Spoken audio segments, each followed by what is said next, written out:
Hi. Today, obviously I dyed and cut my hair. Today I am going to be talking to you about types of dyes, bleach, toner, developer, everything you need to know about hair dye, etc., etc.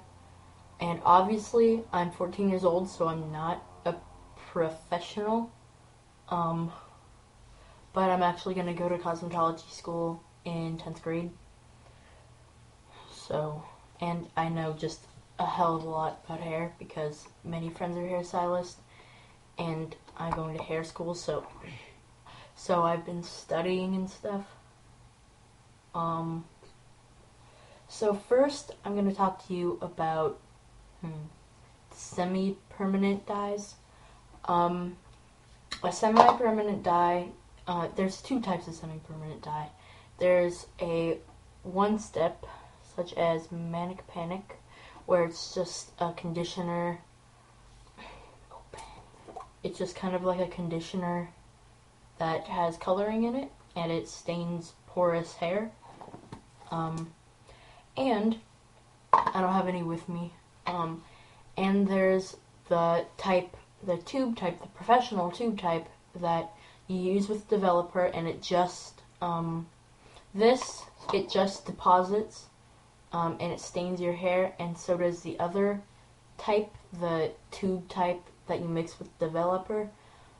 It doesn't lift your hair, because most permanent dyes, if you use it with a 20 or a 30, which is what you would use, the higher, I'm just rambling right now, but the higher the developer, like say you're using a 30 or a 40 for like a brown or something, the more permanent it's gonna be, because what the developer does is it lifts the hair color level, and then it deposits the color that you want.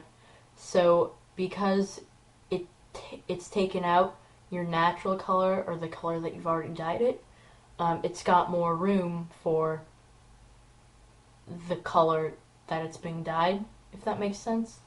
I just lost my train of thought. So if you use it with a 30 or 40 volume developer, even though it's a dark color, it's going to be more permanent because it's going to lift your hair higher to a higher level.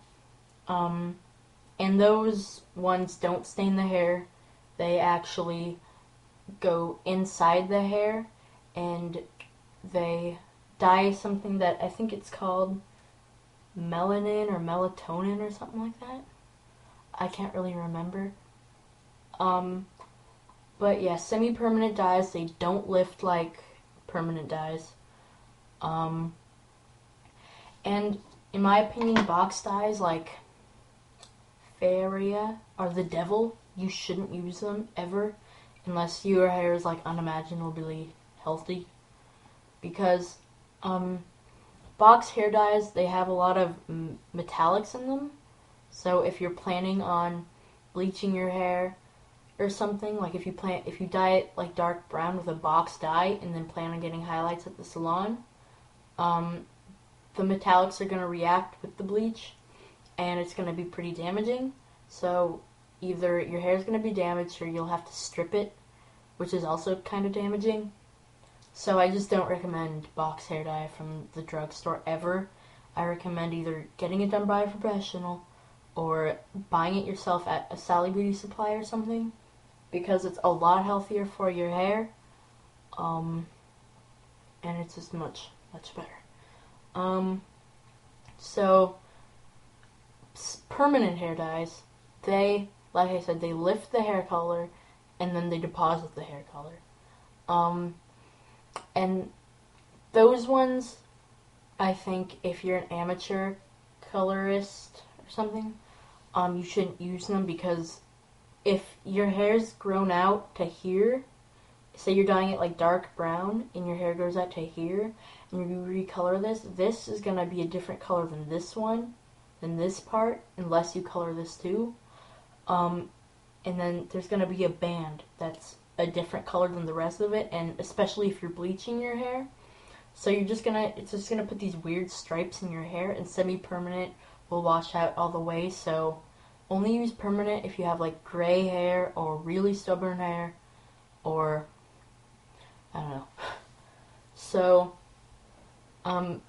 permanent dyes, like I said, are good for gray hair or stubborn hair that doesn't like to be dyed, or doesn't take to dye well, I guess.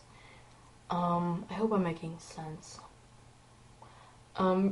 So I just recommend semi-permanent dyes, because also they're a little less damaging because they don't have to lift your hair color. And speaking of lifting hair color, we should talk about bleach now. Bleach powder, there's two types of bleach. There's powder and there's cream. The cream has oils in it, so it's conditioning, but it only lifts about 4 to 5 levels. So if you want to go from black to platinum blonde, and you want to use a cream, you'll have to bleach it about 3 times, because if it's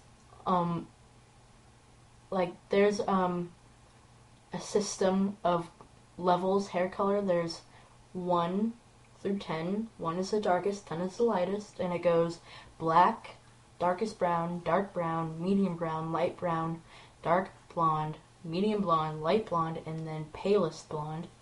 Was that 10? I don't know if that was 10. So if you're going from a dark blonde and you want to go to a level 10, you'll have to bleach it probably 2 to 3 times. So I just recommend using powders. They are a little bit more damaging, but they're faster, they're easy to use, and I just prefer them. When you're bleaching your hair, you have to be careful. Bleach is a very, very temperamental hair coloring system. So you either need to know what you're doing or go to a professional, because if you do it wrong, then your hair could be severely damaged or not the color you want, or it could all break off, which is what has happened to me. So I had to cut it all off. It used to be about down a year. I had to cut it all off because I bleached it probably like 15 times. Yeah. So bleach, even the first bleach, your hair is going to be damaged. It's never going to be back to how it was before you bleached it.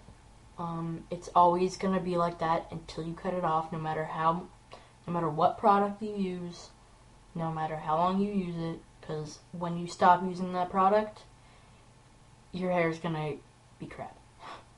So bleaches are very tricky. They're very temperamental.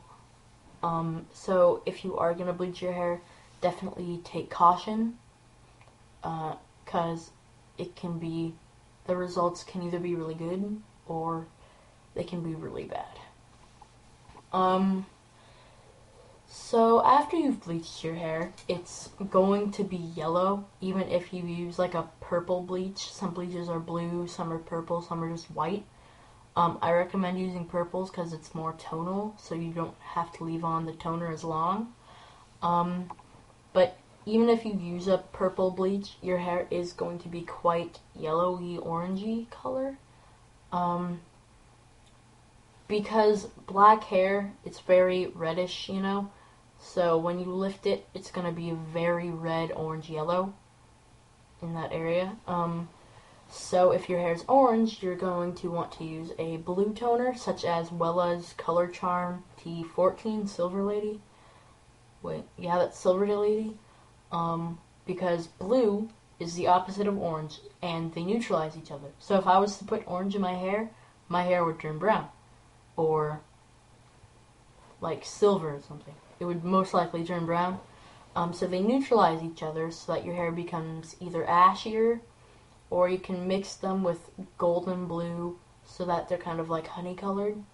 If your hair is yellow, if your hair is really yellow, well, let's go from darkest light. If your hair is if you bleached it and it's very red, you'll want to use a green toner, which you probably would be worried about using a green toner because you don't want your hair to turn green.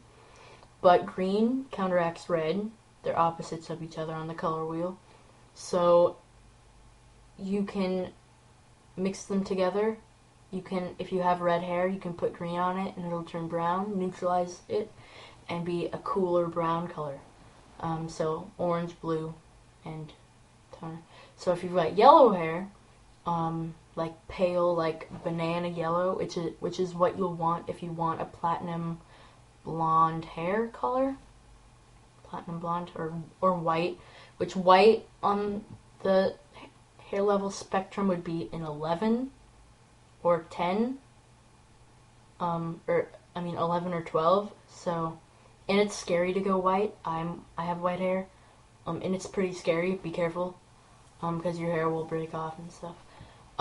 If you've got pale yellow hair, which is what you'll need to be a platinum blonde, you'll want to use a purple toner because obviously purple is opposite yellow on the color wheel. So when you put that in, like I said, they neutralize each other, and your hair will be like a silvery blonde probably, and then it'll kind of fade out and it'll be more of a platinum yellowy, like honey blonde. And toner, when you're working with toner, you have to go quick. You have to have it all on the hair within at least 5 minutes, because they work fast and your hair could turn, especially if you've bleached it, and your hair could turn, or your client's hair or your hair could turn purple or blue, or even gray, which I'm fine with having gray hair. I've had gray hair before. I'm fine with it. So you need to get it on the hair in under than 5 minutes, because otherwise the hair will be purpley tones, the grandma color, you know. No one wants that. And when you're putting it on, stay clear. My forehead is purple. I just had it. Stay clear of. I'd say put the toner on to about a ½ inch from your scalp. I'd say leave a gap about that big on your roots, because the hair on the roots is finer hair, and it's called lanuco hair.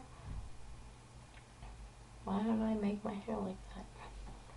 It's called lanuco hair, so it's finer hair, it's thinner hair, it's finer, so it's gonna tone a lot easier, especially since it's closer to the scalp, which generates heat. So definitely put that in. Put the toner on the roots the last minute, or the last couple minutes, because otherwise your roots will be purple, and the rest will be, silver or whatever color you wanted. And I like to put toner on damp hair because there's less of a chance of it turning purple or something, and you don't have to put it on as quickly. So put it on damp to nearly dry hair, and yeah, it'll be fine. So, and when you're putting on bleach and toners and stuff, and even some semi-permanent dyes, I would definitely recommend using a tint bowl and tint brushes. I've got 2 others with me, but this one's my favorite because it's got the rat tail, so that if you're doing highlights or something, you don't have to pick up the comb. You can just so this is my favorite. You can get this at Sally's. It was like probably $2, and I love this. So yeah, I hope you liked the video. I hope it made any sense at all. I don't think it did. And I hope you learned something from an amateur hairstylist. Intermediate amateur hairstylist.